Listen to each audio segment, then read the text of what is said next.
아직도 모르겠어. 괜찮을까? 뭐가 고민이야. 그냥 자보면 되지. 어머, 미쳤어? 미치지 않았습니다. 2주간 실사용 후 불만족 시 환불 가능한 쇼앤 침대니까요. 고객 만족을 향한 끝없는 노력, 믿을 수 있는 딴지마켓의 신강자. 침대에 대한 고민은 쇼앤침대에 맡기시고 여러분은 꿀잠만 누리세요. 이제 고민하지 마세요. 누워본 몸에게 물어보세요. 편안함을 파는 사람들 쇼앤침대, 딴지마켓에 있습니다. 너는 뒤로 빠져라. 이 비겁한 교훈을 가르쳐야 했던 우리의 600년의 역사, 이 역사를 청산해야 한다. 권력에 맞서서 당당하게 권력을 한번 쟁취하는 우리의 역사가 이루어져야만이 이제 비로소 우리의 젊은이들이 떳떳하게 정의를 얘기할 수 있고 떳떳하게 불의에 맞설 수 있는 새로운 역사를 노무현 만들 수 대통령이 있다. 말하는 설득과 소통의 원칙. 대통령의 말하기 위즈덤 하우스. 엄마, 나 가게 안 하고 싶은데. 너 가게 해봤니? 농식 만들어봤니? 인테리어는? 집기는? 일할 사람은? 운영은? 가게 자리는? 그래도만! 너 돈이 있니? 난 요술램프 몬스터 셰프다. 네가 원하는 모든 것을 들어주마. 맛집의 맛을 똑같이 만들어줄 수 있어요? 맛뿐만 아니라 돈과 청의 모든 비법을 알려주겠노라. 야하! 이젠 걱정 고민 끝. 네이버 검색창에 몬스터 셰프라고 쳐주세요. 상담 문의 02-458-8838. 몬스터 셰프!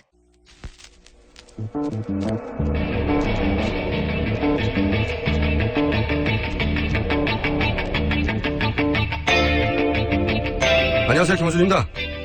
100만 명이 참여한 지난 주말의 도심 집회. 새누리당 김진태 의원은 이 집회에 대해 이렇게 얘기했었습니다. 북한은 지금 모든 매체를 동원해 남한의 간첩들에게 총궐기 지령을 내리고 있다. 공군 군사령관과 합참을 거친 예비역 장관 한무 씨는 이 집회는 북계 특수군 7,000명이 참여한다며 겸용 선포를 주장했습니다. 히틀러를 겪고 처절한 반성을 거친 독일조차 네오나치가 존재합니다. 어느 사회나 일부의 극단은 있습니다. 하지만 이 정도 상황인식을 하는 분들이 일부의 극단이 아니라 보수의 적자, 주류를 자처하는 시대를 활짝 연 것은 박근혜 대통령 자신입니다. 지난 주말 광화문 골목길에서 100만 명을 바라보며 그런 생각을 했었습니다. 박근혜 대통령과 함께 이 후진 시대도 이제는 끝이 났으면 좋겠다. 김원준 생각이었습니다.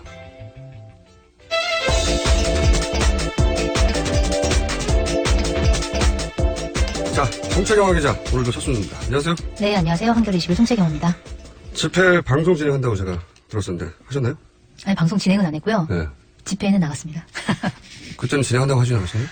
진행을 원래 하려고 했었는데요. 네. 네. 내부 사정상 저희 안수찬 편집장만 진행하는 걸로. 내부에서는 송채경화 기자 정도는 안 된다? 그랬나 봅니다. 100만 명. 정말 많이 모였어요. 네. 첫 소식이 어쨌든 100만 명 모인 소식인데요. 그 토요일에 서울 광화문 광장에서 박근혜 대통령 사퇴를 외친 촛불 시위가 이제 100만 명의 시민이 모여서 이루어졌는데요. 이게 100만 명이 아니냐 이 얘기를 그렇죠. 해야 되겠죠? 네, 경찰 추산은 26만 명이에요. 26만 근데 이제 명이요? 이게 좀 말이 안 된다는 분석이 나오는 게 지금 지하철 승하차 인원 집계를 해서 나온 이제 보도들이 있는데 이게 보면 새벽 12시 30분까지 이제 집계한 승하차 인원을 모두 합하면 한 170만 명이 된다고 하고요. 네, 기존의 이용객 수 한 70만 명 정도라고 해서 이걸 빼더라도 어쨌든 지하철 이용객만 100만 명이 넘는다. 네. 그리고 여기에 뭐 시내버스로 온 사람들, 광역버스로 오신 분들, 지역에서 관광버스로 오신 분들 걸어온 이런 사람도 분- 많아요, 지금. 네, 네. 걸어온 분들도 많고 이렇게까지 합하면 숫자는 100만 명에서 훨씬 더 늘어난다. 이런 분석이 너무 나오고 있습니다. 당연한 게 지난번 기왕 오셨을 때 경찰이 인정한 90만 사진하고 비교해보면 네. 2배, 3배는 됩니다. 그리고 그 주요 라인 막 옆 골목에서 사람이 꽉 찼었잖아요. 그렇죠. 골목골목마다 사람이 꽉 찼죠. 200만 명 가까이 된다. 저는 제 피부로 느낀 것은 실제 사실 경찰 추산으로 하면 우리나라 인구 5천만이 안 돼요. 경찰 추산으로 하면 26만 명은 좀 심한 것 같아요. 그러니까 경찰 추산대로 한 우리나라 인구 한 1,000만 정도? 네. 네덜란드 정도? 말이 안 된다고 생각하고 네. 100만 명이 실제 넘어선 것 같아요. 네, 그렇게 맞습니다. 말하는 인원 처음 봤습니다. 그랬는데 이제 100만 명이 왔는데 이제 박근혜 대통령 같은 경우에는 이것과 관련해서 엄중함을 깊이 인식하고 있다 이렇게 얘기를 하면서도 이제 대통령으로서 책임을 다하고 국정을 정상화하기 위해서 고심하고 있다 이렇게 얘기를 하면서 이제 물러나지 않겠다라는 뜻을 밝혔죠. 그러시겠죠. 예. 그렇게 과연 갈지는 새누리당이 또 특히 비주류 중심으로는 그렇게 두지 않을 것 같아요. 그죠? 네, 맞습니다. 어제 새누리당 비주류 원내외 인사 90여 명 정도가 국회에 모여서 비상시국 회의를 열었는데요. 그 결의문을 발표를 하면서 새누리당이 해체를 추진하겠다. 대통령은 모든 것을 내려내야 된다. 이렇게 촉구를 했고요. 김무성 전 대표 같은 경우에는 이 회의에서 대통령은 국민의 이름으로 탄핵의 길로 가야 한다. 이렇게 공개적으로 발언했습니다. 그렇군요. 이 집회 나갔다 저 사실 깜짝 놀랐어요. 제 인기가. 아, 그러셨어요? 네. 안녕이라고 외치는 분들도 많았었고. 깜짝 놀랐어요. 방송을 많이 들으시네요. 100만 명이 놀란 게 아니라 저 인기에 놀랐어요. 알겠습니다. 김무성 전 대표는 사실 이렇게 말할 수밖에 없죠. 본인이 박근혜 대통령이 물러나지 않으면 물론 본인의 살 길이 열리니까요. 네. 이 이야기는 저희가 잠시 후에 원희룡 제주도지사와 전화 연결해서 자세히 들어보기로 하고요. 다음 뉴스는요? 네, 검찰이 이르면 내일 박근혜 대통령을 참고인 신분으로 조사할 예정인데요. 뭐 조사 장소와 조사 방식에 대한 여러 가지 의견이 나오고 있습니다. 뭐 검찰 쪽에서는 대면 조사를 원칙으로 하고 있다 이렇게 밝히고 있는데 청와대 쪽에서는 당연히 이제 서면 조사를 원하고 있을 테고요. 그런데 서면 조사는 좀 국민적인 부담이 좀 있을 테니까 결과적으로는 이제 검찰 수사팀이 청와대나 혹은 제3의 장소를 찾아가서 박근혜 대통령과 만나서 조사를 할 가능성이 크다 이런 예상이 나오고 있습니다.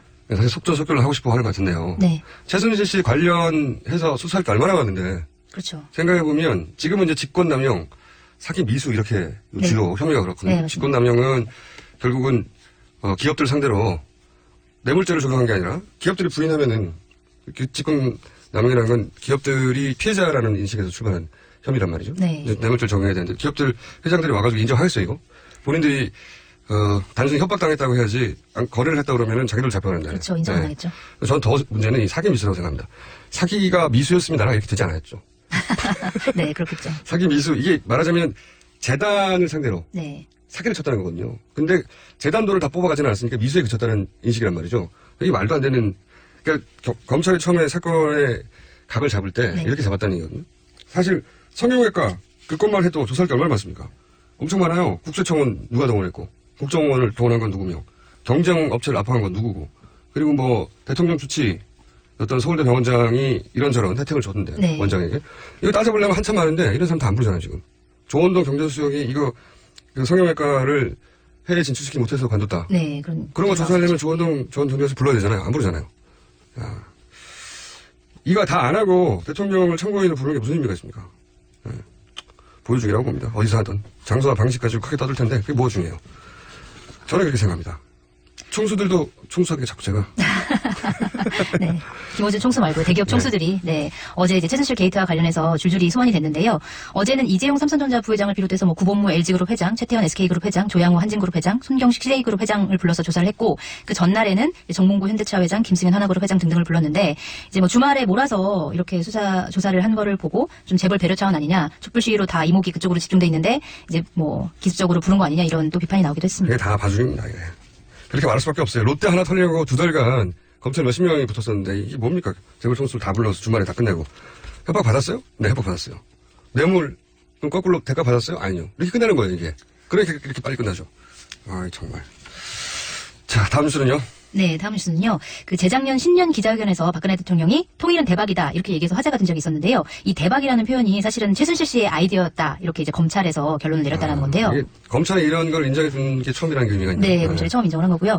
이게 보면 최순실 씨가 문고리 3인방과의 회의에서 제안을 한 것이다 이렇게 나왔고 그 대통령 연설문을 이제 사전에 받아봤었잖아요, 최순실 씨가. 그래서 그러면서 이제 공무원들이 사용하는 딱딱한 말이 아니라 젊은 사람들이 쓰는 단어로 이제 고쳐줬는데 이게 보면 이제 통일 대박이다 이 표현이 대표적인 사례다 이렇게 검찰 쪽에서 청와대 얘기했다고. 참모진들은 알지 못했고. 네, 청와대 참모진들은 전혀 몰라서 뒤늦게 이제 대박이라는 표현이 나오니까 이게 혹시 비속어 아니냐 이러면서 이제 확인할 정도로 당황을 했었다고 하고요.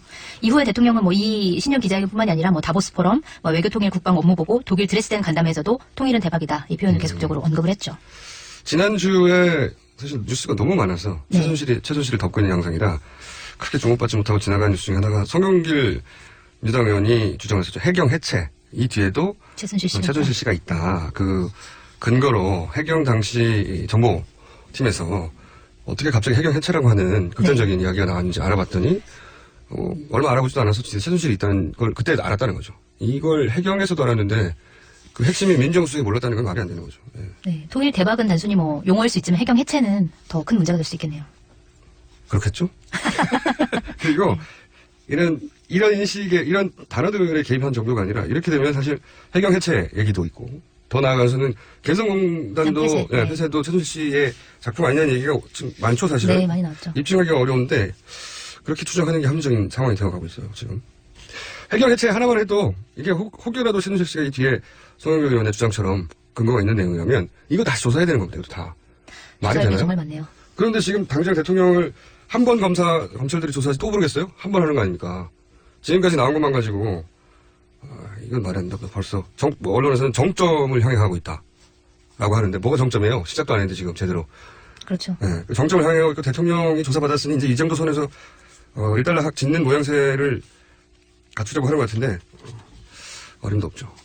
그럼 가만히 있으실 겁니까? 어떻게 하실 겁니까? 긍정장님. 일단 화를 낼 거고요. 계속 주장하겠죠? 이게 말이 되냐고. 네. 다음 뉴스는요? 네. 네, 그 또 최순실 씨에 대한 내용인데요. 박근혜 대통령이 해외 순방으로 국내를 비운 사이에 최순실 씨가 청와대 인사회까지 관여를 한 것으로 드러난 건데요. 그러니까 2014년 1월에 그 박근혜 대통령이 인도 스위스 해외 순방을 떠났을 때 청와대 내부에서 이 박관천 행정관이 이제 정윤회 국정개입 문건을 만들어서 이것과 관련해서 이제 청와대 내부에 내홍이 있었다고 하는데 이때 최순실 씨가 청와대 민정수석실 파견 경찰들을 전원 교체하라 이렇게 안봉근 전 비서관에게 지시를 했다 이런 보도가 나온 겁니다. 네, 처음에 저희가 초반에 이 뉴스들 전하면서 국정에 개입하는 게 아니라 국정을 하신 거라고. 네. 이제 그거를 입증하는 뉴스들이 나오는 거네요. 실제 본인이 교체할 수 있다고 생각하니까 비서관을 이렇게 지시를 했고. 네. 그게 비서실장한테 전달이 됐겠죠? 네, 안봉근 비서관이 이제 교체 대상 경찰 11명의 명단을 김기춘 전 비서실장에게 전달했다고 하고요. 근데 이제 청와대 내부에서 일괄 교체를 하면 좀 문제가 될 수 있다 이런 판단이 나와서 결국 박관천 행정관 등 일부만 경찰을 복귀시켰다는. 네, 이게 박관천 경정이 예전에 했던 인터뷰하고 숨 상관이 되네요. 그때 박관천 행정관이 이제 본인이 이렇게 좌천된 것이 최순실 씨의 지시라는 걸 알지 못한 채 네. 또 어떤 인터뷰를 했었냐면 처음에는 이게 문건을 작성하고 나서 내부적으로 큰 문제가 생겨서 처음에는 전원 교체한다느니 일부만 한다느니 그대로 있다느니 그 헷갈리게 계속 바뀌었다고 그랬거든요. 네. 근데 그 이야기가 여기랑 맞아떨어지는 거예요. 네. 그러니까 최순실 씨가 최순실 지시를 한 씨가 다 잘라라 그랬는데 어떻게 한꺼번에 다 자르냐 뭐 이런 얘기가 왔다 갔다 했다는 얘기죠. 본인은 박관천 경정은 듣기만 한 거죠. 그냥. 네. 근데 그 뒤에 본인을 포함해서 교체되는 게 최순실 씨였다는 건 몰랐겠죠. 이번에 드러난 거네요. 네. 이것도 조사해야죠. 이거 조사해야 되는데 언제 다 하냐고요. 네? 박관천 경정이 다시 불러들어와서 네. 조사해야 되거든요. 불러들어왔다는 소리 없잖아요. 네, 아직 못 들었습니다. 그러니까 지금 무슨 정점을 향해 가고 대통령이 곧 수사를 받습니까? 조사 방식, 장소 막 이거 가지고 크게 떠들 텐데 이게 뭐가 중요해요? 실제 진실을 밝혀낼 수 있냐가 중요한데 이거 다 조사 안 할 거라고 봅니다. 제대로. 다음 뉴스 있습니까? 네, 국가정보원 간부가 안봉근 전 청와대 국정홍보비서관을 국정원 안전가옥에서 수차례 만나서 최순실 씨에 대한 국정원 내부 정보를 전달했다. 이런 증언이 나온 건데요. 이거 큰 뉴스네요. 네, 큰 뉴스입니다. 또 이제 국정원 직원을 통해서 우병우 전 청와대 민정수석한테도 비선으로 보고를 했고 또 국정원 다른 직원들이 최순실 씨에 대해서 조사를 하면 이를 차단을 했다. 이런 정황이 나왔습니다. 그렇군요. 그러니까 일단 또 죄송합니다. 우병우 민정수석 알고 있을 수밖에 없어요. 국정원의 정보나 네. 또 사상기관 감찰 정보를 다 모이는 곳인데 여기가 본인이 몰랐다고 말이 안 되죠.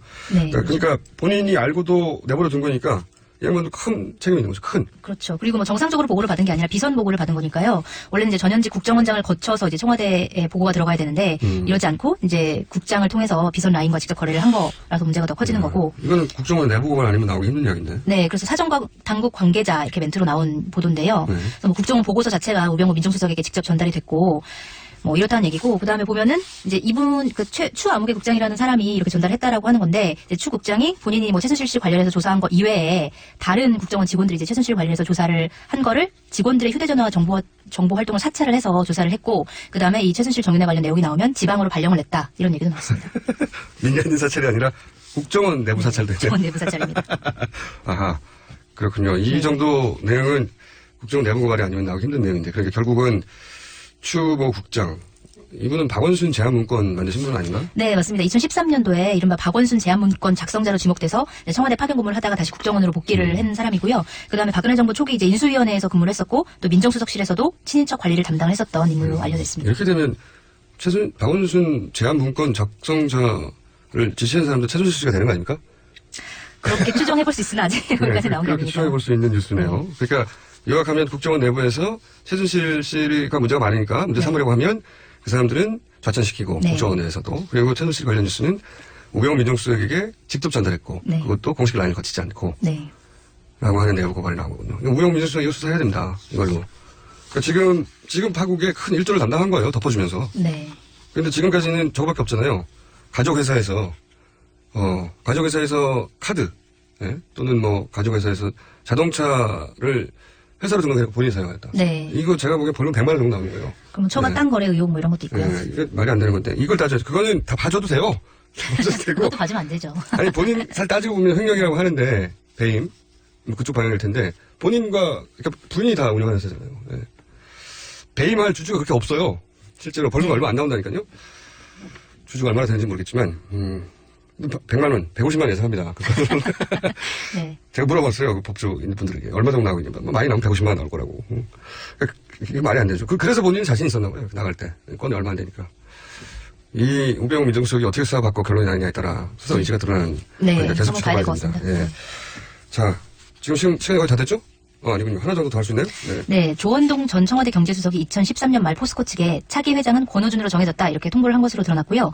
또 이 직후에 김기춘 당시 대통령 비서실장이 포스코 측을 따로 만나서 이렇게 청와대가 개입한 사실이 외부에 알려져서 뒤탈이 생기지 않도록 해라 이렇게 지침을 내린 걸로 알려졌습니다. 그러니까 청와대에서 뭐 CJ 이미경 부회장 관련된 뭐 사태 압력뿐만이 아니라 뭐 누구를 차기 회장으로 정해라 이런 것까지 다 정해서 알려줬다는 거죠.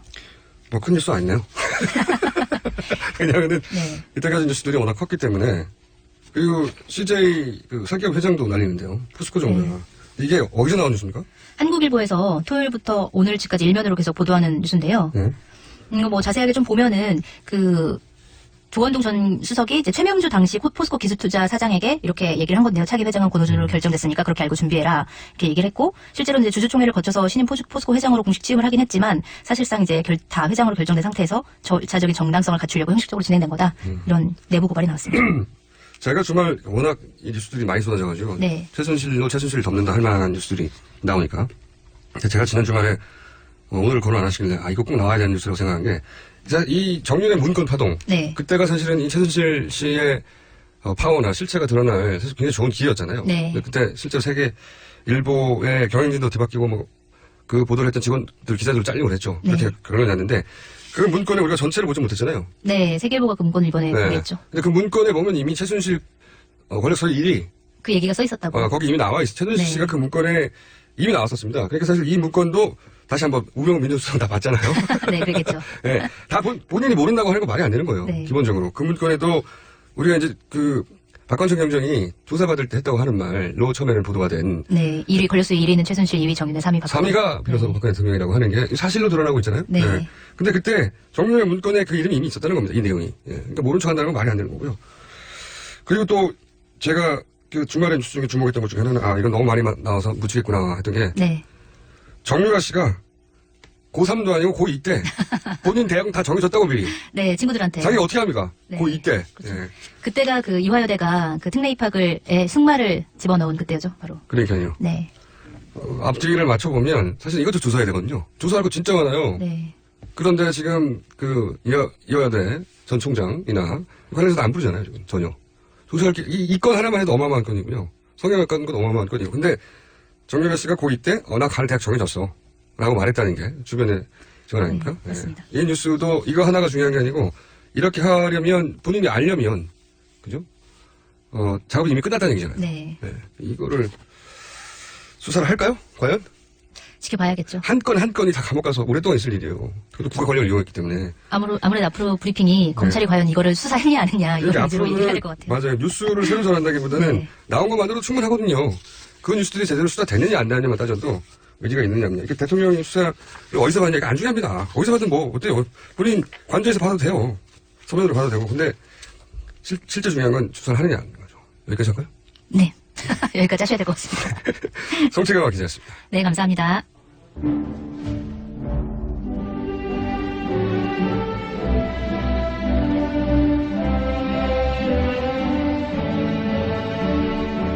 친애하는 국민 여러분, 안녕하십니까. MB 인사 올렸습니다.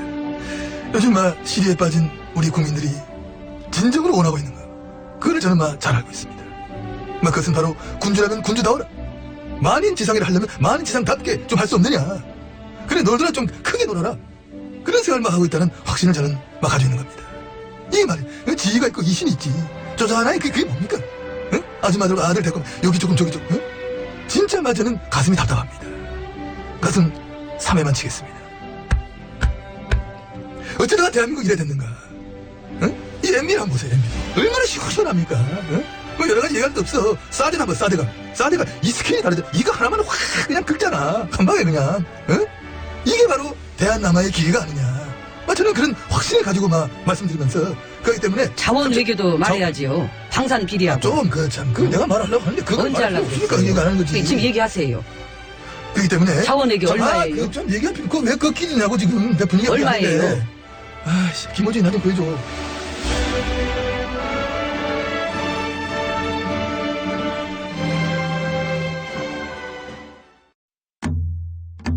태산이 높다 하되 하늘 아래 매이로다. 오르고 또 오르면 못 오를 리 없건만은 사람이 제 안이 오르고 뇌만 높다 하나니. 영어가 어려운들 하늘 아래 말이로다. 백일 중 3 듣고도 들으면 안 들리기 없건만은 사람이 제 아니 듣고 영어 탐만 하나니. 한국 최고의 외국어 라디오 방송 TBS EFM 101.3 Korea's #1 foreign language station, TBS EFM 101.3.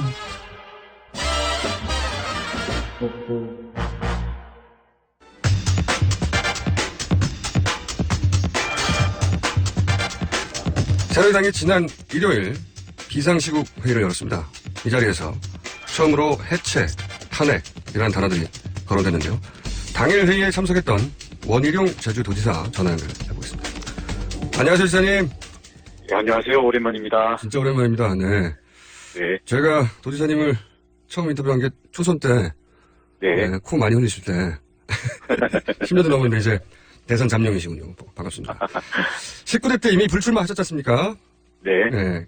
19대 때 이미 불출마 선언을 하셨기 때문에 본인은 사실 지금의 파국, 그 책임으로부터 어느 정도 떨어져 있으시고 그래서 오늘 좀 허심탄회한 인터뷰 부탁드립니다. 네. 네. 첫 인터뷰는 이제 차기 대선 주자로 인터뷰하려고 했는데 그건 다음 기회로 하고 오늘은 새누리당 비상시국회에서 이렇게 얘기하셨어요. 본인이. 박근혜 대통령이 거취를 결단해야 한다. 이 말이 흔히 하는 표현으로 하야, 퇴진 그런 뜻입니까? 네, 사실상 그런 뜻입니다. 사실상. 네. 새누리당 내에서는 이선으로 물러나라 이런 표현도 쓰는데 이건 너무 모호한 표현 아닌가? 이선으로 물러나는 건 뭐 대통령 권한이 뭐는 되고 뭐는 안 된다. 이것도 불분명하고. 그 이선 퇴진이 의미가 있으려면요. 네. 그 정치 일정 때문에 예를 들어서 이거를 60일 뒤에 하야를 바로 하게 되면 60일 뒤에 대선을 치러야 되잖아요. 네네. 근데 60일 내에 우리 국가가 준비되어 있냐라는 부분에 대해서 국민들이 걱정이 있을 수가 있기 때문에 네. 예를 들어서 이것을 시한부 퇴진으로 갈 수도 있고요.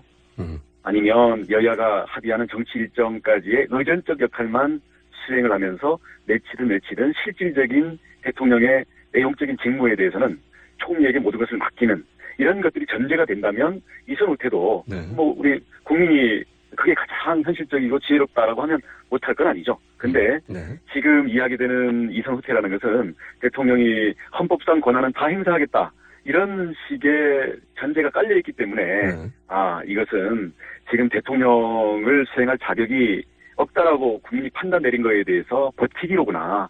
이렇게 받아들여지기 때문에 설득력이 없는 거죠. 이선호태라고 하는 모호한 표현 말고 이제는 하야, 퇴진하는 게 맞다고 생각하시는 거죠? 방법은 몇 가지가 있죠. 아까 말씀드린 것처럼 이대로 대통령이 버텨봐야 실제로 기능을 할 수가 없거든요. 그렇기 때문에 임기를 굳이 채우겠다는 것은 무모한 오히려 국가 기능에 문제가 될 수 있을 것 같고요. 어떻게 우리 혼란은 최소화하면서 이것을 빨리 끝낼 수 있겠느냐. 그리고 가장 현실적인 방법이 무엇이겠냐. 그런 면에서 대통령은 결단을 내려야 되고요. 여야는 정치 일정을 합의해서 제시할 필요가 있다고 봅니다. 그런데 이제 국정 운영이 불가능한 상태, 소위 뭐 식물 대통령, 사실상 탄핵 상태, 유고 상태 이런 표현들이 계속 등장하고 정치권이 이걸 모르지 않을 텐데 당장 당 내에서 퇴진 이야기가 안 나왔던 이유는 사실 60일 내에 대선을 치르면 후보가 아직 약한 이 새누리당 입장에서는 정권이 야당에 넘어가기 때문에 그것 때문에 억지로 이 지금 완전히 무너진 체제를 유지시키고 끌고 가려고 했던 거 아닙니까? 당내에서 이선이라는 말을 하고 그랬던 그 계산은 두 번째 문제고요. 우선 이 국민적인 그 대다수 국민들의 판단이 내려졌기 때문에 이제는 그 민심에 승복을 하고 그 다음 길을 찾는 게 맞는 게 아니냐 이런 인식이 새누리당 내에서도 이제 많이 확산이 됐습니다. 그렇군요. 다만 즉시 하야는 아니고 정치 일정을 좀 정해서 시간을 혼란을 최소화하기 위해서 질서 있게 이렇게 이해하면 되는 겁니까? 즉시 하야를 주장하시는 분들도 있고요. 당내에서도 이미? 네네네. 대통령이 어차피 미련을 안 버릴 거기 때문에 탄핵 절차를 착수를 하자라는 분들도 있고요. 그 숫자의 비율은 어느 정도입니까? 그러니까 안 된다. 대통령이 뭐 친박 지도부 같은 경우는 그런 생각이 없는 것 같은데 그분들을 제외하고 즉시 하야는 몇 %, 탄핵은 몇 % 이렇게 대충 감으로 보시면 어떻습니까? 그게 서로 다 한 자리에 모여서 공개적으로 서로의 생각을 다 확인해 본 게 어저께가 본격적인 거였거든요. 그러니까 어저께 그 비상시국회의에 나온 논의가 시작이라고 보시면 됩니다. 거기에서 지금 몇 퍼센트 견해가 다른 것이 아니라 이제 의원들도 민심을 이제는 명백히 확인을 했기 때문에 어떻게 민심을 반영을 해야 될 것인가 그 부분에 대해서 아주 진지한 고민에 들어갔고요. 또 서로 의견을 주고받으면서 더 설득력이 있는 쪽으로 의견들이 모아져 가리라고 봅니다. 어쨌든 새누리 당 내에서도 뭐 즉시 아니라 탄핵이나 이야기가 나온다는 거죠. 중요한 것은. 네, 어저께 뭐 즉각 하야론도 나왔고요. 탄핵 얘기도 나왔고요. 저 같은 경우는 일단 그것을 구체적으로 찝어서 얘기하는 것은 추후 논의 사항이라고 보고 대통령의 결단을 촉구하는 거치에 대한 그런 이야기들이 주류를 이뤘습니다. 알겠습니다. 그렇지만 지금까지 박 대통령의 발언이나 행보를 보면 스스로 물러날 생각은 없으신 것 같죠? 어떻게 보십니까? 네, 현재로는 그래 보입니다. 예. 그렇죠. 네. 그러면서 이제 3차 담화를 예상하면서 언론에서는 뭐 새누리당 탈당, 뭐 이선 퇴진 이런 이야기 하는데 이 탈당도 의미 없는 거 아닙니까? 지금은 이미? 예. 한 박자씩 늦고 국민들이 정말 느끼는 거와 한참 동떨어진 내용으로 하면서 국민들의 불신에 더 불을 붙여왔는데요. 그 정도의 3차 담화를 가지고는 어림도 없으리라고 생각을 합니다. 알겠습니다. 지금 지도부에 대해서도 이제 총사퇴하라고 어제 모인 비주류 혹은 원내 위원장들은 얘기를 하는데 이재명 대표는 당장 지도부 사퇴는 없고 1월 중순에 조기 전대를 해서 대선 후보가 당대표도 겸임하는 걸로 당원당을 바꾸자 이렇게 제안을 했는데 이런 제안에 대해서 어떻게 보십니까? 우선 이정현 대표가 박근혜 대통령과 한 몸이라고 그걸 그렇게 행동대장처럼 앞서서 해왔고 청와대에도 들어갔었고 진박 또는 뭐 박근혜 당정 일체론을 내세우면서 당대표가 됐지 않습니까? 그러면 대통령 이 정도 됐으면 책임을 지는 최소한의 염치가 있어야 되고요.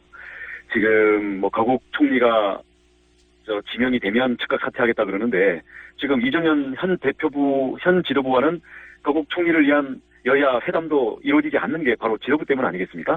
앞뒤가 바뀐 거죠. 그리고 네, 1월 전당대회라는 것은 시간을 끌기 위한 저는 꼼수라고 봅니다. 어떤 의미의 꼼수인가요? 반기문 사무총장 돌아올 때까지 기다리는 겁니까? 네, 그런 것도 있고요. 또 시간을 끌다 보면 분명히 또 다른 변수가 있어서 흐지부지 되지 않을까. 일단 시간을 끌고 보자라는 그 속내가 너무 명백하게 보이죠. 1월 중순으로 특정한 거 보면 그리고 이제 대선 후보가 당대표도 겸임하는 걸로 하자는 거 보면 반기문 총장이 돌아오고 반기문 중심으로 다시 한번 이 전열을 정리하겠다. 친박 중심에. 이런 생각인 것 같죠? 일말의 그런 미련이 있는 것 같은데요. 그것도 이미 물 건너간 얘기 아니겠습니까? 반기문 사무총장 귀국해도 친박 함께 하지 않습니까? 저는 함께 상식적인 판단을 가진 분이라면 이미 국민이 사망 선고를 내린 친박에 같이 하겠습니까? 친박만 모르는 친박의 진실이죠. 반기문 사무총장하고 인연 좀 있으시잖아요. 혹시 최근에 이야기 못 들어보셨어요? 지난번 제주 포럼에 정식 초청돼서 오셨던 게 가장 최근에 뵌 거고 그 후로는 뭐 연락을 주고받는 정도의 사이는 아닙니다. 그렇습니까? 이제 대통령도 그렇고 사실 당 대표도 그렇고 스스로 물러나지 않으면 강제할 이제 법적 근거도 없고 당연 당국 근거도 없는데 이대로 계속 가면 결국은 야당이 탄핵안을 발의하지 않을 수 없는 국면까지 갈 수 있습니다. 실제 지금 보면. 그럼 여당 의원들 중에 이 탄핵에 동의할 의원들이 이제는 있을 거라고 보시는 거죠? 지금 야당이 171석인가 되니까 29명이 찬성을 하면 충분히 200명이 되는 것 같거든요. 그 정도는 상황에 따라서 가능한 그런 형세라는 판단이 듭니다. 어저께 분위기를 봐도 그렇고요. 어저께 한 현역 의원만 42명 정도가 나왔고요. 그리고 지금 당 지도부에서 초선 의원들은 별도의 집회에 나가지 말라라는 엄명을 내려가지고 초선 의원들이 어저께 4명인가 밖에 안 나왔더라고요. 근데 초선 의원들이 현재로야 당 지도부가 그냥 아주 눈을 부릅뜨고 얘기하는 것들에 대해서 좀 위축이 되어 있는지 모르겠지만 우리 민심을 거듭 확인하게 되면 초선들도 결국 민심의 큰 흐름에 동참할 수밖에 없을 거라고 생각을 합니다. 29명 정도는 어제 분위기로 봐서는 충분히 채워질 것 같다. 이렇게 전망하실 정도군요, 지금 분위기가. 네네, 그렇습니다. 이 대목에서 사실 대통령 책임도 제가 여쭤보지 않을 수 없는데 2차 사과 담화를 보면 특정 개인의 비리라고 하니 안타깝다. 이건 본인은 상관없다는 뜻이거든요. 이게 대통령이 최순실 씨 전액을 몰랐다고 보십니까? 저는 대통령 자신이 모든 걸 지시했다고 봅니다. 최순실에게 위임하는 것도 대통령이 최순실에 대한 어떤 신뢰나 맹목적인 맹종 같은 거를 측근들이 확인했기 때문에 그걸 따른 거지. 대통령이 그런 절대적인 신뢰나 그거에 따른 어떤 이 억압적인 분위기가 없다면 이런 사태가 일어날 수가 없죠. 그런 면에서는 꼬리 자르기가 불가능하고요. 그 대통령이 지금 사태의 그 몸통입니다. 네. 불과 한 달 전에 이런 인터뷰가 가능할지 상상도 못했을 텐데, 네. 도지사님도 이제는 이렇게 말해야 된다고 생각하시는 거죠, 공개적으로? 아니, 그동안 지켜보고 있었던 거고요. 네. 설마 했던 거죠. 한 달 전만 해도. 우리 근데 어차피 그 태블릿이라는, 이건 뭐 부인할 수 없는 증거가 나온 것이고, 그 이후에 파도 끝이 없는 그런 사실관계들이 나왔기 때문에 그것을 놓고 저도 상식적으로 판단을 하는 거죠. 알겠습니다. 대통령 본인이 몸통이다. 새누리당 해체 얘기는 어떻습니까? 이 해체 이야기 나오는데 이게 구체적으로 어떻게 하자는 건지 모르겠어요. 이게 비박 어제 모신 분들 중심으로 탈당을 해서 새로운 원내 정당을 만드는 건가요? 아니면 이제 친박도로 나가라고 하는 건가요? 이게 어떻게 하자는 거죠? 우선 지금 당 해체는 그런 것들을 다 포함한 그런 건데요. 아무튼 뭐 친박들, 비박들이 어떻게 되느냐라는 끼리끼리의 얘기가 앞에 서게 되면 이건 또 안 맞지 않습니까? 그렇기 때문에 새누리당이라는 지난번에 박근혜 대통령을 국가를 잘 이끌 테니까 뽑아달라고 국민들에게 선거운동을 했고 그 이후에 정말 비상식적인 행태가 계속 있었는데도 친박은 그것을 엄호하느라고 돌격대 역할을 했고요. 비박은 힘이 없다라는 이유로 사실 그 부분들에 대해서 그 유효한 견제를 못했던 거고요. 이런 것들 때문에 새누리당이라는 그 공통점으로 묶여져 있는 현재의 그 정치의 역사적인 그런 이 집합체를 해체를 하자. 법적으로도 해산을 하고 그리고 여기에 있었던 과거의 모든 역사적인 우리의 그 유물들에 대해서 청산을 하자는 거죠. 그 후에 어떻게 될지는 그건 이제 국민들에게 맡기고 가겠다라는 거죠. 그 비장한 각오는 알겠는데, 이제 국민들이 보기에 구성원이 그대로면 이름을 바꾸고 뭐 법적 천성을 하고 해도 구성원이 같으면 같은 정당을 보지 않겠습니까? 예를 들어 전혀 다른 당연히 이름. 그렇습니다. 예. 그렇습니다. 그렇기 때문에 뭐 당 쇄신이니 재창당이니 그런 얘기를 안 한다는 거고요. 인적 청산 플러스 정말 건강한 보수로 국민들이 신뢰할 수 있는 정직하고 깨끗하고 국가를 위해서 제대로 이번 그 박근혜 대통령처럼 엉터리가 아니라 제대로 일을 할 수 있는 그런 인물들과 진영으로 완전히 해체 모의를 다시 해야 되는 거죠. 그러면 이제 구성원도 이 해체 이야기에는 지금과 같은 구성원으로 그대로 가지는 않을 것이라는 전제가 깔려 있는 거네요. 그렇기 때문에 해체라고 얘기를 하는 거죠. 안 그러면 재창당이라고 얘기를 할 겁니다. 그러면 구성원의 상대가 있는 일인데, 예를 들어서 더민주에서 탈당해서 거기로 가기도 쉽지 않을 것 같고, 그럼 남은 것은 정의당인데 정의당은 더 어려울 테고, 국민의당 정도가 남은 대상이고 그나마 사이가 더민주보다는 가까운 것 같은데, 그럼 더민주 쪽의 일부 혹은 뭐 전혀 새로운 지형이 만들어질 수 있는 겁니까? 당끼리의 서로의 연합이나 대표는 그 다음 문제고요. 그 다음 문제고요. 물론 한국 정치가 워낙 역동적이기 때문에 어떤 것도 배제는 할 수 없겠습니다만은 우선은 현재 그 엉터리 대통령을 가지고 국민을 대신한 그 친박 핵심을 사실은 청산을 시켜야 되는 거죠. 그 이후에 과연 한국의 정치 판도가 어떻게 가야 되는지에 대해서 정말 그 국민의 뜻도 듣고 그리고 청산해야 될 부분에 대한 철저한 청산을 하는 과정에서 어떤 진영이라 해야 되는지에 대해서는 서서히 그림이 나오지 않겠나 그렇게 생각을 합니다. 알겠습니다. 그러면 이제 국민의당이나 더민주 일부 탈당파의 합류도 배제할 수 없겠군요. 그 정도는 그건 한참 뒤에 먼 이야기죠. 먼 이야기. 지금에 집중할 문제는 아니라고 봅니다. 알겠습니다. 그런데 이제 김무성 전 대표, 유승민 전 대표, 전 원내대표 다들 이제 지금 이 비박, 이 모임에 주축인 분들인데 이분들이 결국은 친박 좌장, 선대본부장, 비서실장 이런 일 하신 분들이란 말이죠. 지금이야 사이가 안 좋은데 그런데 지금 사이가 안 좋다고 해서 자신은 책임이 없는 양 하고 다음 대선에 자기 뽑아달라 하는 거 이건 문제 있는 거 아닙니까? 부식이 어떻습니까? 그 부분에 대한 철저한 반성과 청산 과정이 있어야 되리라고 봅니다. 반성하면 김무성 전 대표나 유승민 전 원내대표도 이번 대선에 나와도 되는 겁니까? 그 부분에 대해서는 지금 과연 어느 정도 그 관여가 돼 있었고 아니면 방관을 했는지에 대해서 아직 저희들이 정확하게 알지를 못하거든요. 그래서 그 부분에 대해서 미리 다 단정을 짓고 단죄를 할 필요는 없다고 생각이 들지만 그 부분이 어물쩍 넘어갈 수는 없는 부분인 걸 확실합니다. 그렇죠. 네. 일반 보직이었으면 모르겠는데 본인이 이제 선거를 총괄했고 한 사람은 비서실장을 했기 때문에 이분들이 나는 최순실 이름만 알았고 실제로는 몰랐다 이렇게 말한다고 책임 면해지는 건 아니지 않습니까? 그 당시 2007년에 이명박 후보와 박근혜 후보가 사실은 이 최순실 그 정윤회 문제를 놓고도 사실은 굉장히 후보 검증과 공방이 있었지 않습니까? 그때 이미 그때 오고 갔던 그 발언들이나 행태들에 대한 철저한 재검증이 필요하다고 봅니다. 그때 지사님도 헌혜랑 대선 후보로 나오셨어요. 다들 잊었겠지만 저는 기억합니다. 네네. 그때 한가운데 앉아 계셨는데 물론 득표는 얼마 못하셨지만 그 이명박, 박근혜, 원희룡 이렇게 앉아 있어요. 제 사진 기억납니다. 그러니까 그때 대선 후보로 나오셨었기 때문에 그때 최순실의 이름이 왔다 갔다 하는 걸 듣긴 들으셨죠 이미. 뭐랄까요?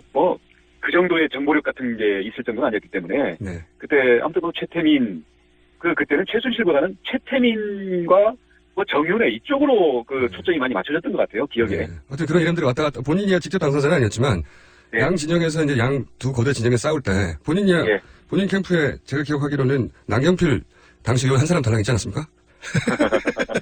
두 분이 했던 걸로 기억하는데. 네, 어쨌든 듣긴 들으셨죠 그때 그런 상황이요. 당시에 신사동에 비밀 사무실이 있다는 등 등등 재산 형성 과정에 문제가 있다는 등 그런 얘기들이 나왔었는데 이게 당시에 친박 캠프에서 아주 격렬히 반발하고 반격하고 이러면서 넘어갔던 것 같아요. 거기다가 경선에서 박근혜 후보가 당시에는 패배했기 때문에 넘어갔던 것 같습니다. 예. 알겠습니다. 10년 전에 나왔던 얘기를 지금 김무성, 유승민 이 두 분이 지금 유력한 원투 펀치인데요. 이 두 분이 과연 적당히 모른다고 하고 혹은 자기도 잘못했다고 하고 다시 대선에 나오는 게 맞는가? 이번 대선 쉬어야 되는 거 아닌가? 이런 생각도 하는 사람이 많습니다. 아닌가요? 네. 거기까지 말씀 못하시는군요. 네. 한 가지만 더 여쭤보고 시간이 거의 다 돼가지고 검사 출신이시니까 우병우 전 민정수석이 민정에 있으면서 이거 국정 개입을 몰랐다고 할 수 있을까요? 그렇다고 한다면 허수아비 민정수석일 텐데 누구나 다 얘기하고 본인도 얘기하는 것처럼 실세 민정수석이었잖아요. 네. 직무유기입니다. 알겠습니다. 오늘 여기까지 하겠습니다. 원희룡 잘 도와주셨습니다. 감사합니다. 네, 고맙습니다. 3번에서 뵙겠습니다.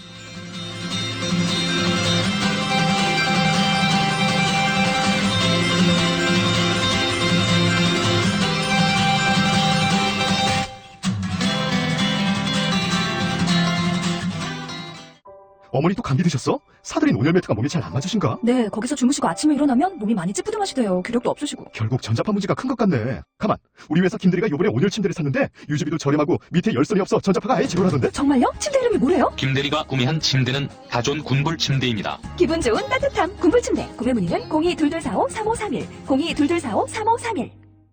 야, 이 부장! 네가 부장이면 땅이야! 저 인간 저거 제 오늘도 술술 풀리고 안 먹고 회식 왔냐? 내일도 신체 상태로 출근하겠구만. 아유.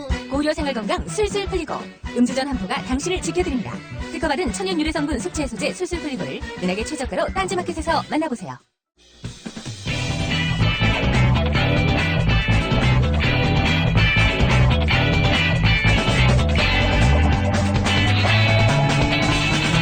김어준의 뉴스공장.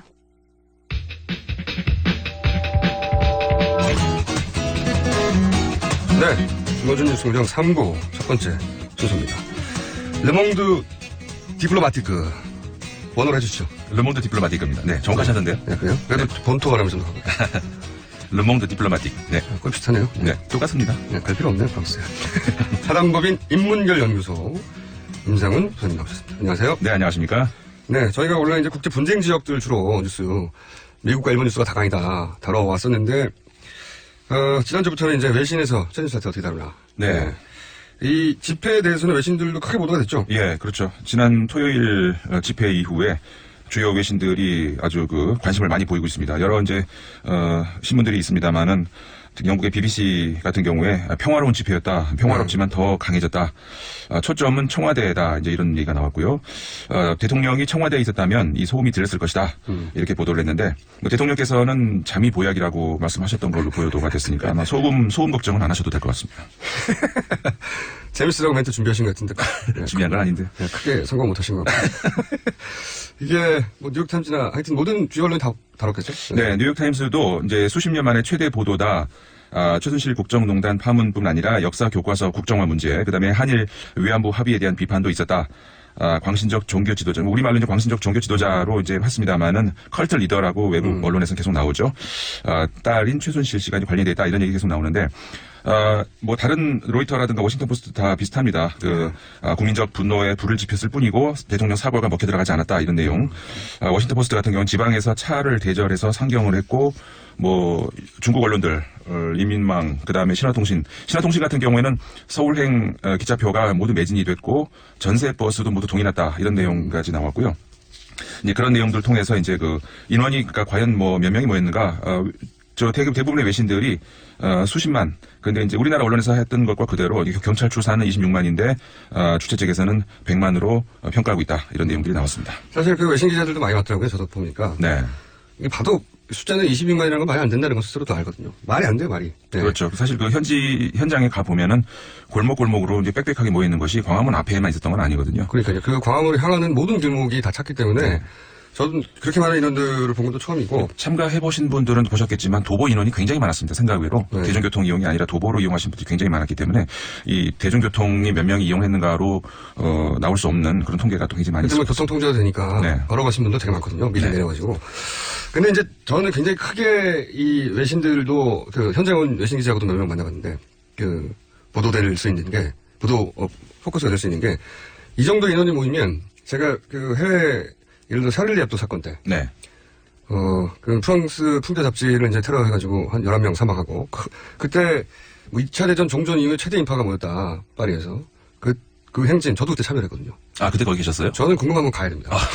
대단하십니다. 네, 동양인 거의 없었는데, 한 명도 못 봤어요. 뭐 있긴 있었겠지만, 제가 같은 길은 한 명도 없었는데, 근데, 이렇게 이제 해외 큰 규모의 집회들이 열리고, 그리고 뭐, 파리만 하더라도, 예를 들어서 아랍 지구의 테러가 아니라 집회 같은 나면 굉장히 과격하거든요. 네, 그렇죠. 우리나라는 될 것도 아닙니다. 실제 자동차 불지르고 뭐 상점도 깨고 하는 게 장난 아닌데 이 정도 많은 인원이 모여서 이 정도로 조용하고 질서 정연하고 휴지 하나도 없이 끝나는 집회는 이게 불가능에 가까운 거예요. 네, 그 점은 외신들도 굉장히 의아했던 것 같아요. 이 정도 왔으면 충분히 어디 뭐 약간의 그 충돌도 있고 뭐 가게라든가 피해를 볼 수 있는 이런 여지가 분명히 있거든요. 항상 있어요. 유럽에서도 네. 그런 게 있는데 당일날 집회가 끝난 뒤에 그 광화문을 보신 분은 아시겠습니다만은 무슨 청소해놓은 것 같이 이렇게 됐었거든요. 본인들이 다 들고 왔어요. 네, 그게 외신들도 굉장히 의아했던 그런 보도들 그런 것들이 나왔습니다. 사실 저는 그 인원보다 이 많은 인원이 도심 한가운데서 꽉 모여서 사실 사건 사고 없이 어디 보통 가게도 털리고 그러거든요. 그렇죠. 맞습니다. 서구 유럽에서도 있긴 있습니다. 맞습니다. 네. 평화적인 집회에도 가게 털리고 아니면 자동차가 찌그러지고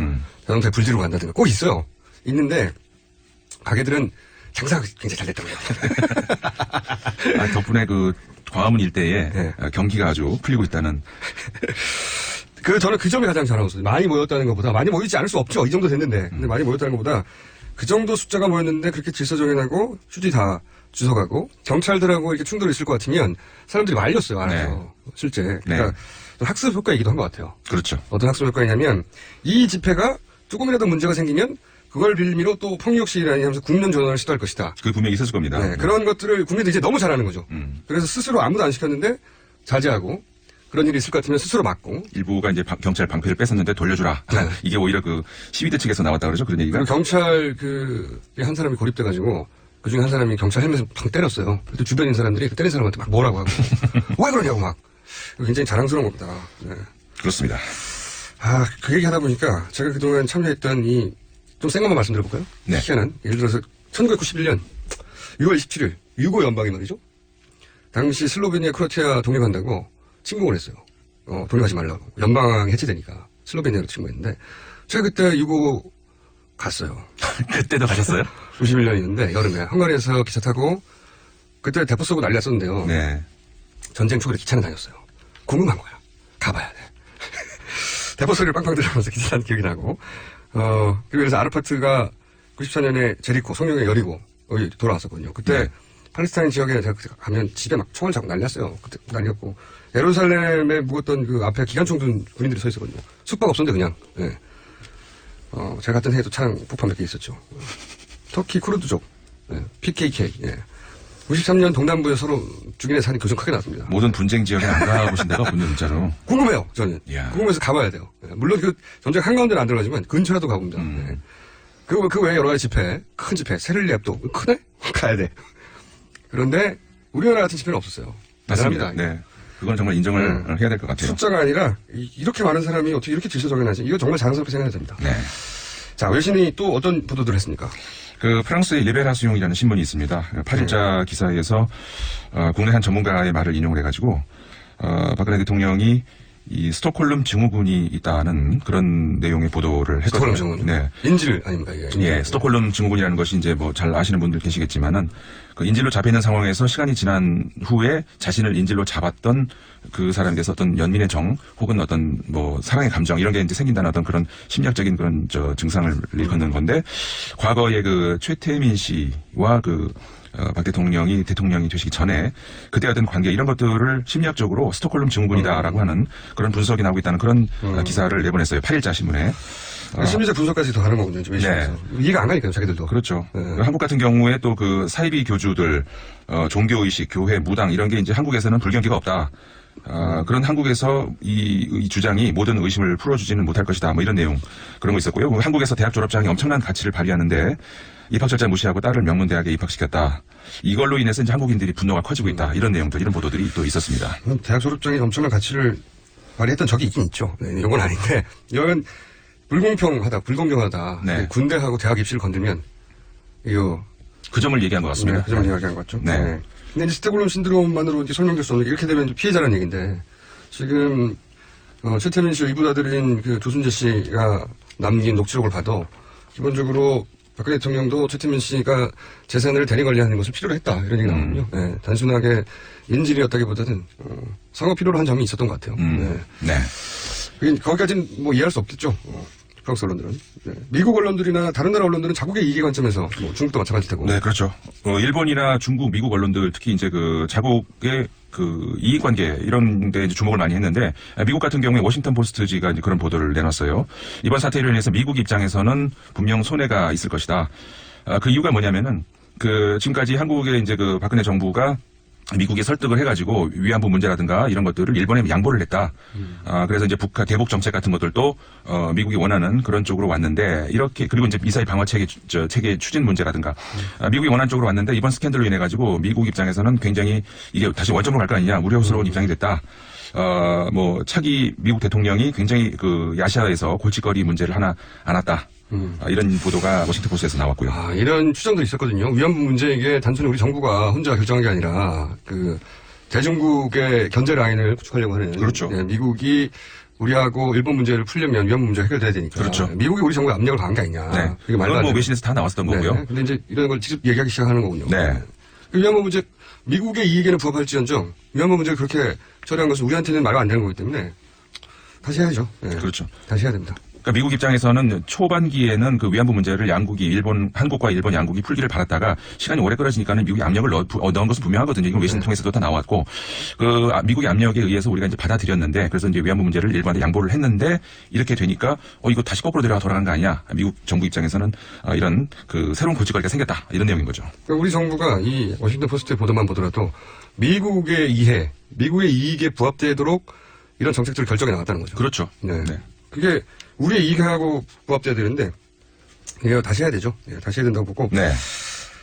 일본도 엄청나게 많이 들어요. 중국도 많이 들어요. 네, 그렇죠. 일본 입장에서는 이제 군사 정보 교환 문제 이게 또 거꾸로 원점 돌아가는 거 아니냐.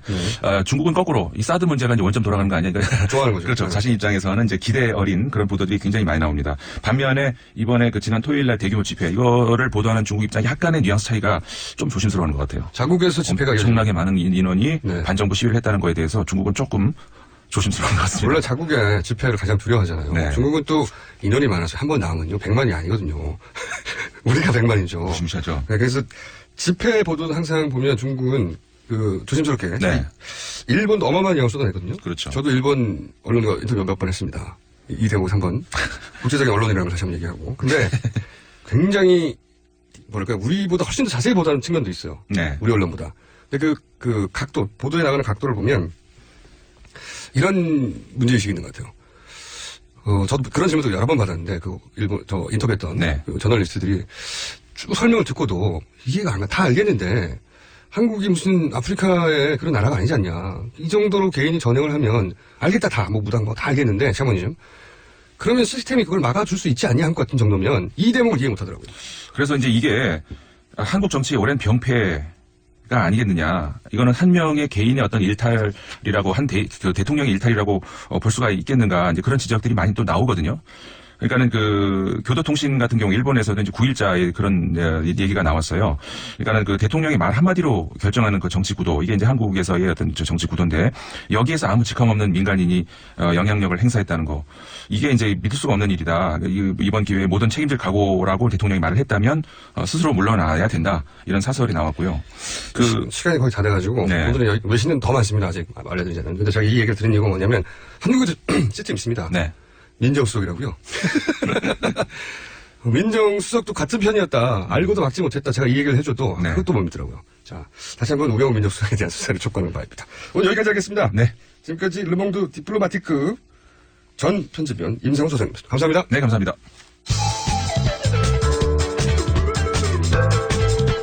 겁없이도 살 사람 김어준입니다.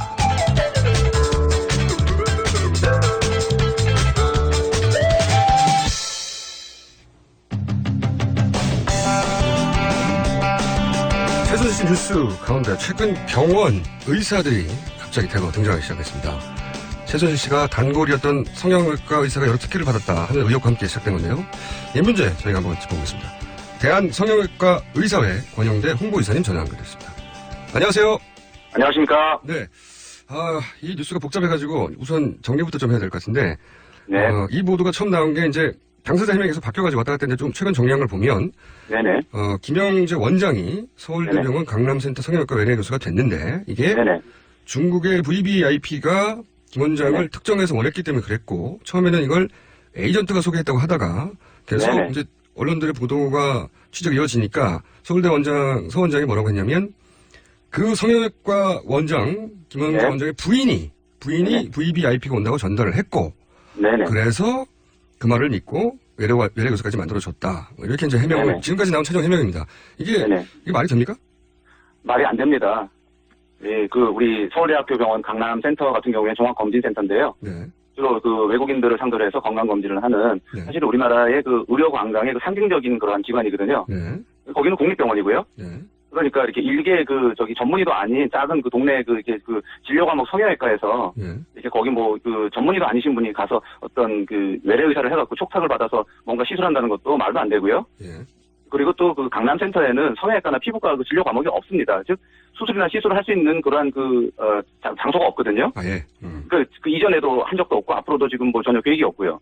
그런데 그러면은 우리가 통상적으로 여기 어떤 동남아나 중국의 그런 야매로 하는 데도 아닌데 수술방이 갖춰지지 않은 곳에 수술을 하겠다는 그런 생각 자체를 할 수가 없는 거죠, 의사라면은. 말이 안 되는 거죠. 그리고 또 한 가지 제가 이제 가장 최근의 보도에 따르면 처음에는 에이전트라고 했다가 에이전트가 누구냐고 자꾸 이제 서울대 병원장한테 물어보니까 에이전트가 아니고 나중에는 그 병원 외과 원장의 부인이 와서 그런 말을 하더라 했는데 이게 이제 그리고 또 그 부인이 피부 리프팅에 이제 김모 원장이 개발한 피부 리프팅에 필요한 실을 서울대에 사용해달라고 해서 그런 부탁을 해서 알게 됐고, 그 실도 서울대가 구입을 했고, 그 부인이 VVIP가 온다고 해가지고, 또 외래교사 만들어줬고. 제가 이제 듣다 보면, 아니, 일개 성형외과 원장 본인도 아니고, 본인의 부인이 와서 이런 말을 한다고 해서 서울대 원장이 만나주고 실을 구입하고, 이게 말이 되나요?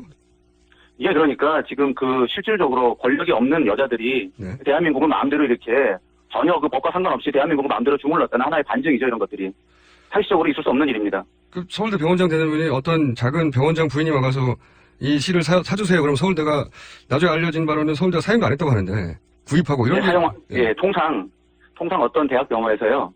어떤 의료 소모품이라든가 또는 의료기기, 레이저라든지 이런 수술기기를 살려고 그러면은, 그것이 필요한 과에서 이거를 갖다 구매 신청을 해야 되고, 그거에 정당한 사유서를 제출해야 되거든요. 그러면은 위원회가 열려서 거기서 심사를 해서 과정이 상당히 오래 걸립니다. 오래 걸리는데 지금 이거는 서울대 병원에 계신 분이 쓰실 것도 아닌 실을 갖다가 서울대학병원이 사줬다는 것은 물론 단순히 VVIP를 시술하기 위해서 그런 것도 있지만은 어찌 보면은 지난번 우리 존 제이콥스 화장품 명품을 갖다가 대통령이 쓰는 화장품, 대통령이 하사하신 화장품으로 이렇게 둔갑시켰던 것처럼 서울대학교 병원에 납품하여서 시술하는 그러한 훌륭한 실이다라고 광고하기는 하나의 또 전략일 수도 있습니다. 그런 홍보 전략을 당사자들이 기획할 수 있지만 그걸 서울대 병원이 받아준다는 게 이게 이상한 거 아닙니까? 정말 이해가 안 갑니다. 그렇죠. 관련 취재나 수사가 더 이상 진행되지 현재 시점으로 안고 있으니 말을 하기 힘들지만 이게 이해가 안 가는 건 확실한 거죠. 그렇죠. 아무런 대가도 없이 이랬을까 이런 의혹이 드는 게 당연한데 이건 또 어떻게 보십니까? 방금 이제 화장품 업체 거론하셨는데 이게 이제 실질적으로 원장이 지배하는 그리고 뭐 법적으로는 천함이 운영하는 업체라고 하는데 네네네. 본인들 주장으로는 이게 다 본인들 실력을 갖다는 거 아니겠습니까? 네네네. 업계 기준으로 보면 그 병원이 그 정도 실력이 혹은 규모가 됩니까? 전혀 안 됩니다. 저기 보도에 나왔지만은, 그 강남에 있는 특정 그냥 저기 다른 의료기관들이, 한의원이라든가 치과라든가 기타 이렇게 쭉 모여있는, 곳에 있는 작은 의원이거든요. 그리고 그 병원이 있는 공간을 쪼개어서 여긴 병원이고 또 여기는, 의료기 회사고 여기는 한쪽은 또 화장품 회사거든요. 한 군데 다 모여있군요. 그러면 한번 거기 저는 사실은 그 화장품이 공장조차 있는지 좀 의문스럽습니다. 왜 그러냐면은, 이 공장이, 이 화장품이라는 거는 사실은 또 OEM으로 얼마든지 생산이 가능하거든요. 그렇겠죠. 갑자기 올해 초에 대통령 화장품을 만들기 위해서 갑자기 많은 주문을 했다 그러니까 이런 것들이 하나도 이해가 안 가는 거죠. 면세점에서 입점됐다고 하는데 면세점에 들어가는 것도 어렵지 않습니까?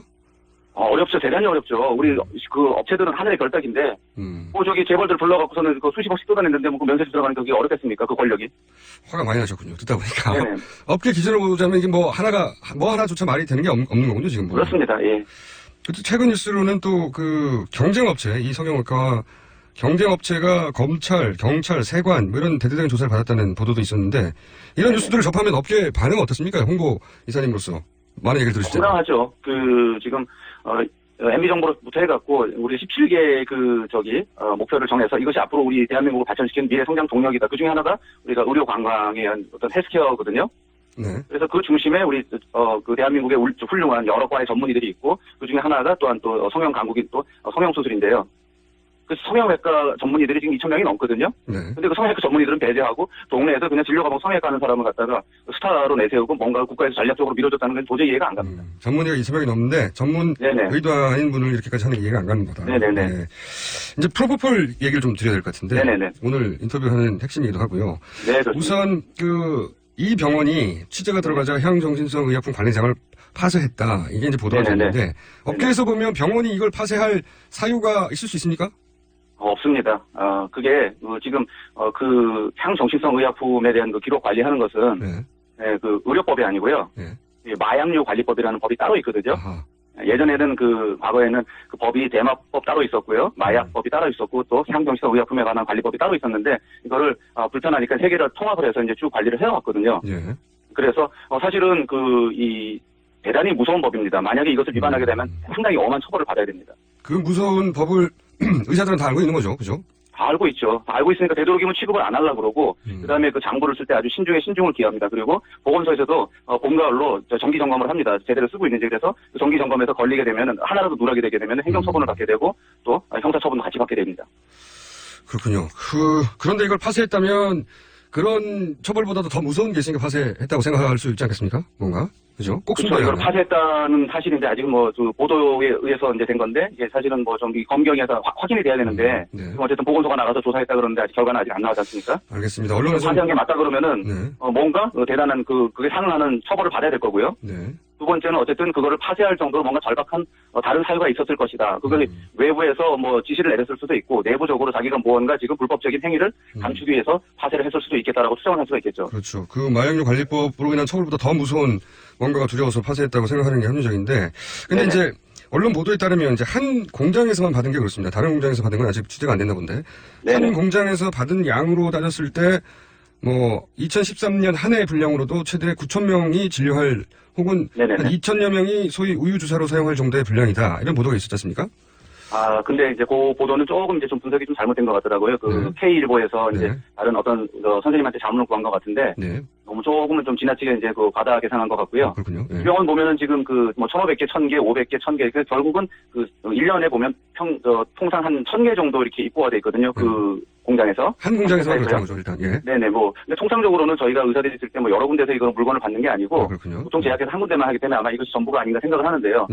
우리가 1,000개를 썼다 그러면은 통상 저희가 이제 토요일까지 이제 진료를 하고 일요일날은 진료를 안 하니까 그러면 한 달에 25일을 갖다 일을 한다고 했을 때 한 달 평균적으로 한 83.3개 정도를 쓴다고 봐야 되고 그리고 25일을 또 나누면은 하루 평균 한 3.3개 정도를 쓴다고 지금 계산이 되거든요. 예. 그러면은, 이것이 3.3개면은 그러면은 이게 보통 한 개를 그 수술할 때 한 명한테 쓴다고 봐야 되면 평균 그러면은 그런 이것이 필요한 수술이나 시술이 하루에 한 3명에서 4명 정도 있었다라는 걸 갖다 추정할 수가 있겠죠. 그 정도 그냥 요 양만 가지고 이게 과도한 양이라고 단정하기는 어렵다는 말씀이네요. 한마디로. 그 과도한 양이라고 단정하기는 어려운데요. 통상적으로 우리가 수술이 그렇게 뭐 성에 따라서 이렇게 수술이 아주 뭐 이렇게 소위 뭐 광고하듯이 수술이 엄청 많은 게 아니거든요. 하루에 뭐 잘해야 1명에서 2명 정도고 우리가 겨울철 이제 이렇게 환자들이 뭐 입학과 졸업을 하고 그리고 또 한 해 마무리가 되니까 자기를 다음 또 새해를 맞이하기 위해서 뭔가 좀 바꾸기 위해서 수술하는 분들이 많기 때문에 겨울철에 좀 늘어나도 다른 평균적으로 그게 많지 않거든요. 그러면 하루도 빠지지 않고 서너 명을 수술했다는 숫자로 계산이 되는데 그렇게 따지면 이 양이 많은 거군요. 만약에 지금 4년 동안 그렇게 수술을 했으면 이 병원이 이 정도 아니죠. 소위 말해서 강남에다가 빌딩을 올리죠. 그 정도로 수술했으면. 그러면 이 나머지 양은 어디로 갔을까요? 글쎄요. 그래서 이제 그 부분에 대해서는 지금 여러 가지 힘든 정황들이 많으니까 이거는 조금은 좀 조사를 좀 해볼 필요가 있다고 생각이 듭니다. 저도 이제 또 궁금해가지고 여러 군데 여쭤봤는데 뭐 이게 이제 단정할 수는 없지만 성형외과 의사들의 입장에서는 이게 우유주사를 가지고 장사를 한 거 아닐까 이런 얘기도 하던데. 뭐 그럴 만한 의심할 만한 정황도 됩니다. 예. 그러니까 이게 이렇게 수술용으로 쓴 게 아니라 그 약을 이제 기록은 다르게 해놓고 누군가에게 공급한 거 아니냐 이런 의혹인 거죠? 예, 지금 우리 마약류 관리법에 의하면은 첫째 이 약을 쓸 때는 반드시 차트에다가 그 환자 차트에다가 얼마의 용량을 썼다고 쓰게 돼 있고요. 쓰다가 남은 거는 따로 보관했다가 나중에 폐기를 해야 되는데 반드시 관할 보건소에다 검사를 맡아야 됩니다. 그리고 이것을 어겼을 경우에는 이 법을 어겼을 경우에는 2년 이하의 징역이나 2천만 원 이하의 벌금 아주 그거는 중범죄거든요. 그렇군요. 마지막 질문입니다. 저희가 좀 사건 진행되면 다시 한번 연결해야 될 것 같은데, 그러니까 우유 장사라고 하는 그러니까 불법적으로 누군가에게 빼돌렸을 가능성도 배제할 수 없다. 여기까지 말할 수 있는 거죠. 뭐 그런 정황상 의심은 됩니다. 네, 더 말씀하시긴 힘드실 것 같고 오늘 여기까지 하겠습니다. 감사합니다. 네, 감사합니다. 네, 지금까지 대한성형외과 의사의 권영대 홍보이사였습니다.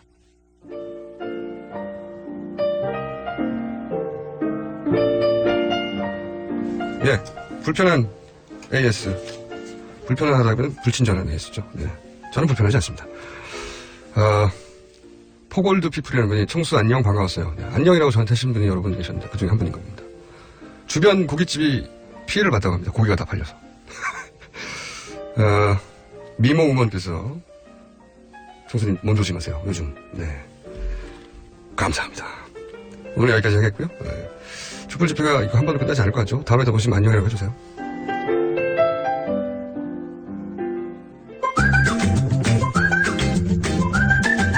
자, 철학으로 정치를 풀어보겠다고 했는데 요즘 잘 신통치 않습니다. 제가 바보 철학자로서는 왜 바보라고 부르냐면 첫 시간을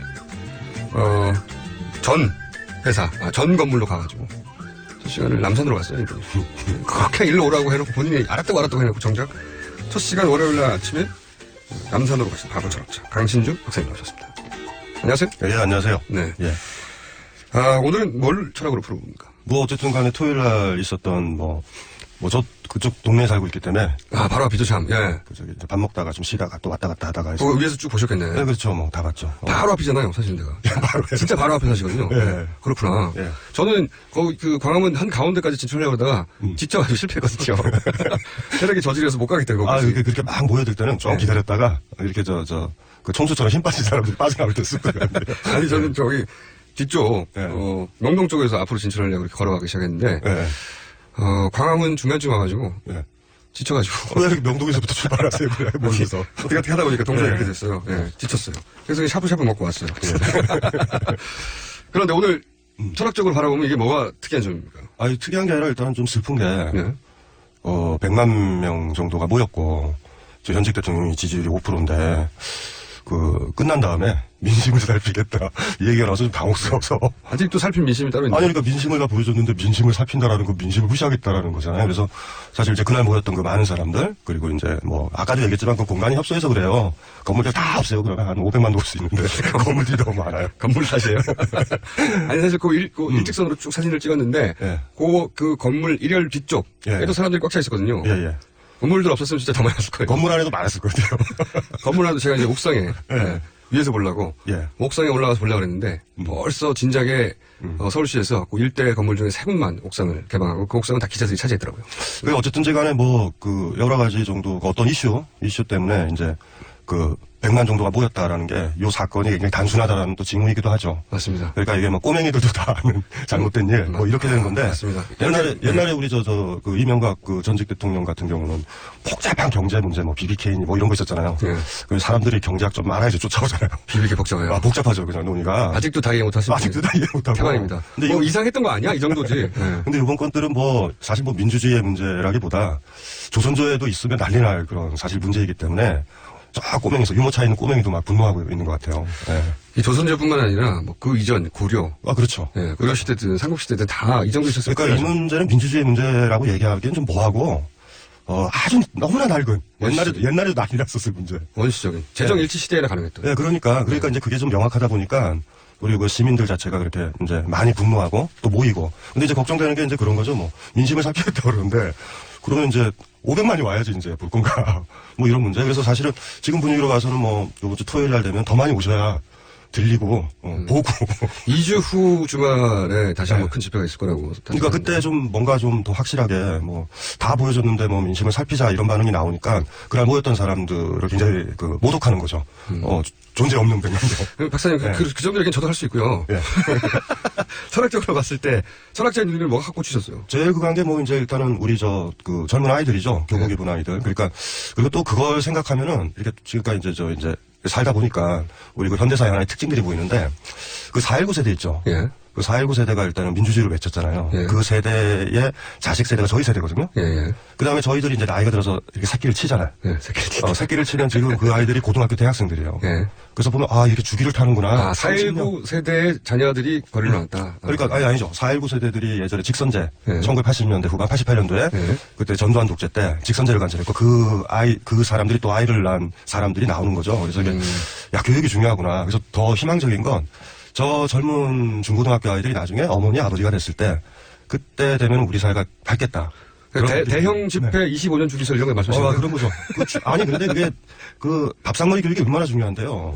진보적이고 민주적인 아버지가 TV 보면서 죽이려고 살리려고 이러면 애들이 꼬맹이들도 이렇게 듣고 있는다고요. 어릴 때 그렇죠. 굉장히 중요한 것 같아요. 크면 말 안 들어요. 말 안 들어야죠, 뭐. 민주주민이 뭐. 근데 요 정도 여기까지도 제가 저도 할 수 있는 얘기, 철학 박사로서 딱히 오늘 하실 얘기가 그 정도에 그칩니까? 사실은 그냥, 그러니까 철학적으로 분석할 내용 자체가 없다? 아니, 그렇진 않아요. 그래요? 우리가 지금 100만이라고 그랬지만 지금 더 많이 와야지 된다. 제가 지금 방금 드렸던 차원인데 이게 나중에 집회가 한 번 더 있으면 시민들이 더 많이 와서 아이들 데리고 와서 30년 뒤에 뿌리를 이제 내리는 거거든요. 그래서 이제 강장에 쓰도록. 요새 많은 사람들이 보면 스마트폰에 갇혀 있잖아요. 그래서 사실 이런 건을 보면은 최인훈 작가의 강장 대목이 생각나요. 그러니까 인간한테는 강장과 밀실이 둘 다 필요하다. 강장에만 있어도 안 되고 밀실에만 갇혀 있어도 안 된다. 근데 지금까지 너무나 많이 여러 가지 매체나 언론 검열, 기타 등등, 집시법, 기타 등등으로 좀 밀실에 갇혀 있잖아요. 스마트폰으로 막 욕하고 댓글 달고. 근데 그거랑 이 강장에 나오는 거랑 완전히 좀 다른 거거든요. 저는 무슨 생각을 했냐면요. 박근혜 대통령을 봉사하는 분들, 박근혜 대통령이 어떤 정무적 판단을 스스로 하고 그렇지 못한다는 게 밝혀졌으니까요. 박근혜 대통령 옆에서 어떻게든 이 국면을 돌파하고 싶은 사람들은 박근혜 대통령을 광장으로 나오라고 했었어야 돼요.